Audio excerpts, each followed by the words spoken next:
All right, guys, in today's video, I'm going to show you how to use this dumbbell in a drill that we've never shown before on this channel, how you could get the trail arm working correctly in the downswing. A lot of us know we need to get the elbow forward, but in fact, it's this bottom part of the arm. It's the forearm motion during the downswing that actually is the real secret. I'm going to show you exactly how to do that right now.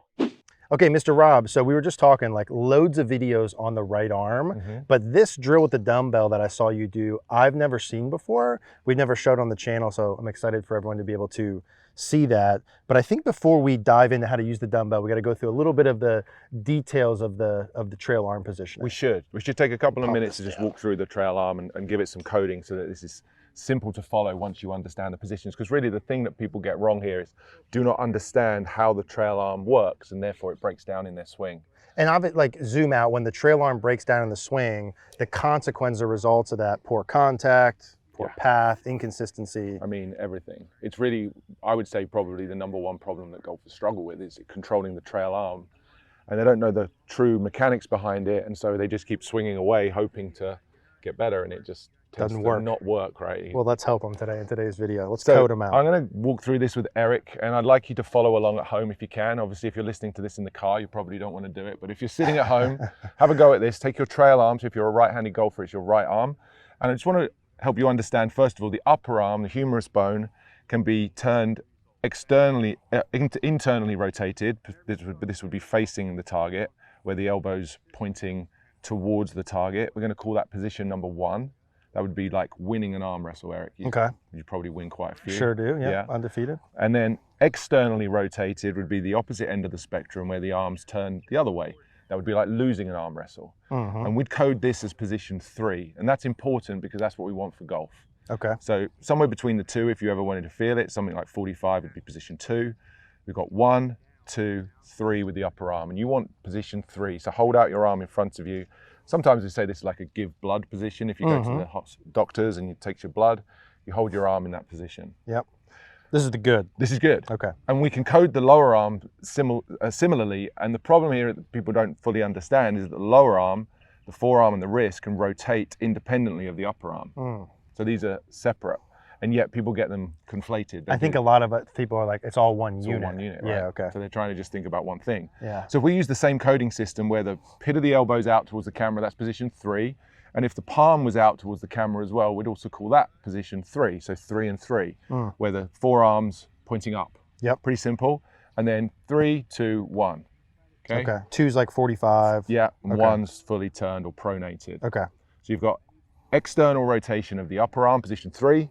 Give blood, pronation of the forearm, position 1. So 3 and 1, 3 and 1. That's what we want. Yeah. That's what we want. Okay. And then we can use the dumbbell to sort of explain that in a really simple way. Yeah, okay. So just to run through that for me, if someone's never heard that before, I'm 3, 2 is like 45, halfway between. Yeah.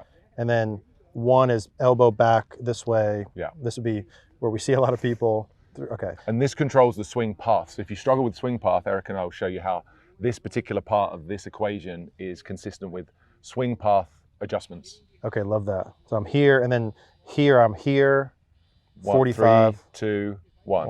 Okay, and I want 3. Okay. So the dumbbell, now we only got 5 pounds, Rob. You and I not the most muscular guys in the world, but we're gonna work with it. So the dumbbell, how do I use this for the drill? So a lot of people would be able to associate the idea of a dumbbell curl, holding out the dumbbell in front of you, and that would get the elbow into the correct position. Position 3. So that's a good thing. Yep. But if you hold out a conventional dumbbell curl, you've also got the hand in position 3. And the problem for golf is that really equates to an open club face. So golfers who have the arm in position 3, and if you hold out your hand in position 3, and I do that with a golf club and I come down to impact, I'm trying to tuck this elbow in, right? Everyone's trying to keep the elbow tucked, keep it close to their body. But they can't do it. They see it coming out in their swing all the time, because as they try to keep the elbow in 3, which is good, they also have the hand open in 3, which is the club face that's wildly open. Yeah. So it will never be functional. And so like a lot of golfers, and maybe if you've done this before, where you've been hurt or tried to get your elbow more forward or drive the elbow, and you do that and then you hit it a country mile to the right. Correct. And the reasoning for that is because they don't get the forearm, the bottom part of the arm correct. With it. And then what they do, which is catastrophic really in terms of fixing the problem, is they use the elbow to square the club face. Yeah. They throw this thing out and across. Now you start swinging across the ball, no control at all. And so the key here, and this might be another video we might do right after this, but the key here is getting the upper arm positioning like we talked about, combined with the lower arm positioning. You said this is the club path piece. Correct. Which would then make this part more of the club face piece. Exactly right. Perfect. Okay. Yeah. So 3 and 1. Now, if I hold a club and do this, if I put the elbow in 3, bicep curl, and then I turn this 90 degrees like a hammer curl. So you were just demonstrating that with the biceps. If you go to the gym or you're familiar with this movement, conventional bicep curl would have the bicep horizontal. Yep. Hammer curl would rotate the forearm 90. So now the bicep, now the dumbbell is vertical. So now but keeping the elbow keep in. the elbow in 3. Okay. Now you move it up and down. That would be the movement in golf. If we want to show that on there for the members at the end there. Okay. And so in golf, let me do that with the club, 3, and now I do the rotation of the forearm, the 1. Now you start to see something in the club face there that's much more workable for golf, right? Huge. Club face that's actually somewhat functional. Yes. And we've got some shaft lean built in there as well. I can keep the handle forward and deliver this club in a much more effective way. Before we do this, I'm going to do this drill a couple times. Can we go run through that one more time? I want to ask you some questions where you kind of hold the club down there, because I think that's such a cool way to see it. Yeah. So if we do it the good way with the elbow, where we get the elbow in the right spot, but we don't get the forearm along with it, this is what a lot of golfers that I see who come see us in person do when they demonstrate it, is they kind of get the elbow forward. They're like, okay, yeah, I kind of get this, but then they never get the bottom part of the forearm. Frankly, I don't think they know that they're supposed to. Yeah, I think so. And then the face gets way open, and then they change the elbow in order to compensate for that. Yeah. And that's where if you get that look in your swing where you got the early release, the arm's way behind you look. Yeah. And so the solution isn't to fix it with the elbow back. Nope. The solution is still to get the elbow forward, but fix it with the lower portion of the arm. Turn the forearm to close the face. Yeah. I see a lot of golfers try this, and you may be familiar with this if you've tried it yourself. You'll make the practice swings where you're told to keep the elbow in, and it's perfect, right? It looks great on the camera. The elbow's tucked in because you're not hitting a ball. Right. Right. And then as soon as the ball's there, you realize at an unconscious level as well, right? It's not conscious, but you know that if you kept this 3 and 3, this ball would be off the planet. Yes. Your brain just won't let you do it. Exactly. So it's a squaring mechanism of the club face, but it breaks down the radius of the swing, makes you swing to the left, across the ball, fat shots, pulled shots, slices. Yeah. It's pretty chaotic. So well said. That's like, you hear that all the time. Why can I do in the practice swing and not the real? Is because that practice swing, your brain knows would hit it a mile right, so it changes it to help you. Totally. Yep. Love that, Rob. Golf's a game that we can play for a lifetime. And let's be honest, being out on the golf course for 4, 5, 6 hours, it takes a huge toll on our skin. And all those years of sun exposure break down collagen, create deep wrinkles, and give you that weathered look we've all seen and certainly don't want. Skincare finally made for men is what I've been looking for. You're gonna love it as well. I've been using Caldera's light regimen for months now, and the texture's incredible. That's like the most important part for me. It's lightweight, it absorbs fast, it's never greasy. I do the clean slate cleanser, it doesn't dry out my skin. The eye serum for the crow's feet, the great serum, and the hydro layer moisturizer. I find the routine works really, really well. Look, I plan on playing golf for the next like 50 plus years, hopefully. And for me to take 2 minutes with this routine before I go out and play so I don't look all beat up when I'm 70, 80, 90 years old is really important for me. The products have been working really, really well. I know that you'll love them as well. Get yours at calderalab.com/ecgolf or use code ECGolf for 20% off your first order. So if I'm in here, I'm a golfer, I come in and I'm like, all right, cool. I've got this. I want to try to start to get the feels. Yeah. Am I feeling that same thing? So obviously I'm going to set it correctly. Yeah. So it's a slight, I would say it's like almost opposing forces. You feel like the elbow goes in, so towards you, and then you rotate the forearm. And you may tell me, I hope you can feel, there's almost a slight sense of tension there. Yeah, You're having to fix one against the other. Definitely. And it's that sense of tension and that structure that I want you to keep throughout the swing. Okay. So it's something you try to conserve throughout the entire swing. So you don't just set it up and then immediately as soon as you start to swing, you lose it and throw it around. Okay. You take this whole thing with you throughout the entire backswing. 3 and 1. Correct. Let's stop halfway back. We can check. We've still got the hammer curl in place, right? We've got the 3, the elbow's in, and the 1, the face is closed. Yep. Okay. Right. You've still got it. Keep Still going. got it.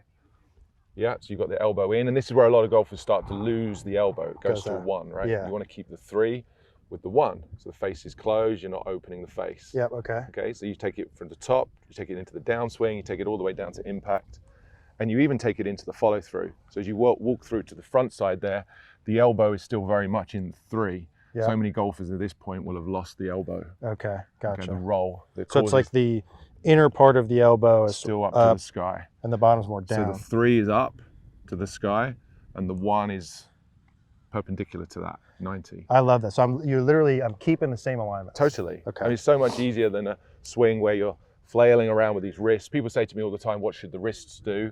They move, but this is a very simple way to transport a very solid structured draw alignment around your body and bring it back to impact in a more precise and consistent way. And the point of the dumbbell, just to add a little weight to like add the feel and just a little tension to it? Actually, to be honest, it's just because I thought it was a cool drill. Analogy, yeah. Okay, cool. I like that too. If you do a heavy one, I think the heavier the dumbbell gets, the more you have to use your muscle, more. Which is probably a good thing. So if I was just kind of standing and get into here, I definitely feel like compared to like just how I'd kind of hang out, I definitely feel like I'm getting the elbow kind of more towards me, the midline of my stomach. Very good.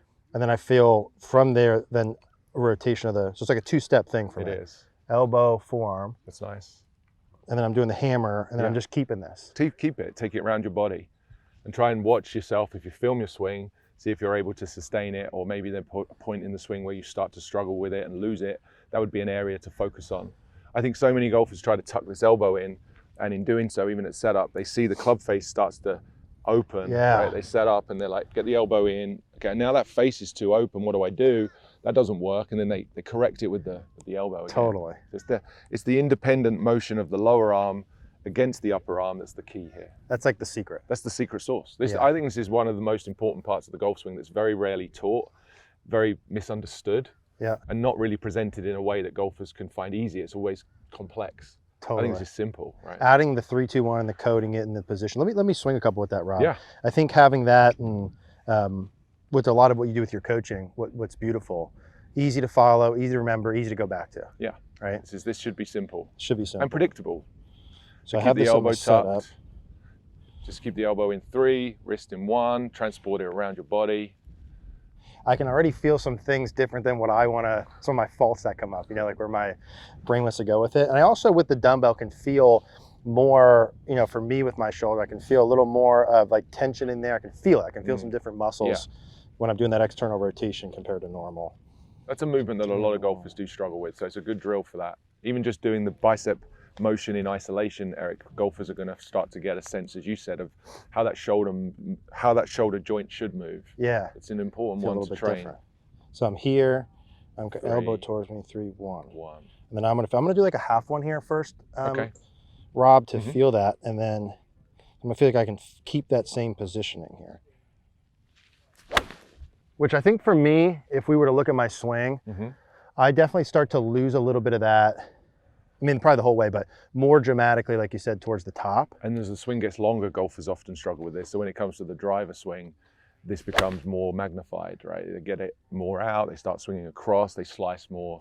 And so if I had the bad version, and I want to ask you another question about that, where the elbow starts to go back here, right towards the 1, we said that's going to be associated with a club path that's more out to in. Correct. If I got the elbow here, right, more in the 3, obviously we can see how just that movement, you guys can try this with me, changes pretty dramatically where the club head is relative to my hands in my downswing, more from inside. So if I or a golfer goes up, I think in like utopia, in a perfect world, we keep that the whole time. Let's say it goes off at some point. I would assume then, like, all right, if it goes off a little, then at least you got to get it back, like in the bottom. Yeah, you do. You do. You ideally keep it. Ideally, to start with, learn to keep it if you can. Do it slowly to begin with, and then just train yourself into a sense of motion around you with that right arm that maybe you've never experienced before. I think just having some awareness of the right arm in this sense would be new for pretty much everybody. They haven't really thought about the right arm in this context. So start out slow, do little one-handed practice swings if you wanted to, then go ahead and chip some out there. Okay. Just keep it controlled to begin with. Hammer curl. That was a nice one there. Push draw. You got the draw built in at setup with those alignments, and if you return them to the ball, that's the shot you should expect to see, a ball that starts slightly to the right, curves slightly to the left. Okay. So keep them in the whole time. I'm definitely feeling my right elbow in towards me, squeeze closer to my left. The forearm's rotated. And then I'm trying to keep that elbow squeeze. I think we'll talk a little bit more about that in the next video. on the way down and through. So if anything, if I'm getting it correct at the setup, if I can keep it for the first part and then even feel what it feels like to return back to that. You can film yourself on video and see how this looks at impact as well, where this right arm is.